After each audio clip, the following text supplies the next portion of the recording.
کرتا آیا ہوں، لیکن الحمدللہ دیر نے کبھی ہمیں مایوس نہیں کیا، اور دیر کپتان کا تھا، ہے اور رہے گا انشاءاللہ تعالی۔ میرے عزیز ساتھیوں،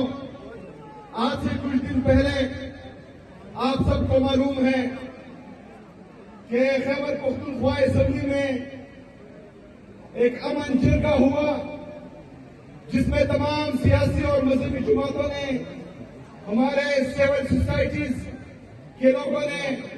صحافیوں نے، قبائلی مشران نے، پختون مشران نے، ہر مکتبہ فکر سے لوگوں نے وہاں پر شرکت کی، اور ان کا ایک ہی مطالبہ تھا کہ ہم خیبر پختونخوا کی سرزمین پر صرف اور صرف امن چاہتے ہیں، امن چاہتے ہیں، امن چاہتے ہیں۔ لیکن میرے عزیز ساتھیوں، جیسے ہی ہمارا وہ جرگہ ختم ہوا، جرگے سے باہر ہمارے کچھ مہمان جا رہے تھے، لیکن پاکستان پر قابض ظالموں نے ہمارے ان مہمانوں کو اغوا کر دیا جو ابھی تک لاپتہ ہے۔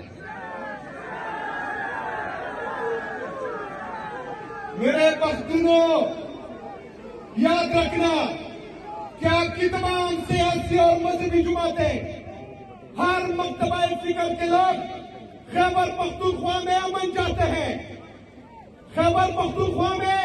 جو یہ خود ساختہ دہشت گردی ہے، اس سے تنگ ہے، بند کمروں کے فیصلوں سے تنگ ہے، بند کمروں کے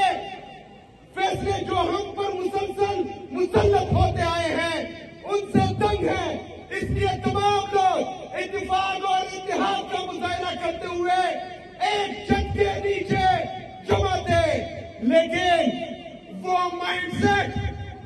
جو 78 سال سے پختونوں کا خون چوس رہا ہے،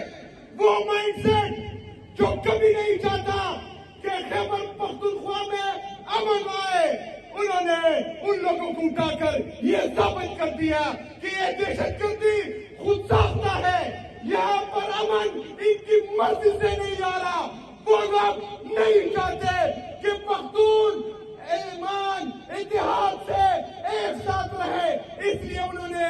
بغیرتی کی لوگوں کو اٹھایا۔ ہماری پختون روایات ہیں کہ جو جرگے کے لیے آ رہا ہو اور جرگے میں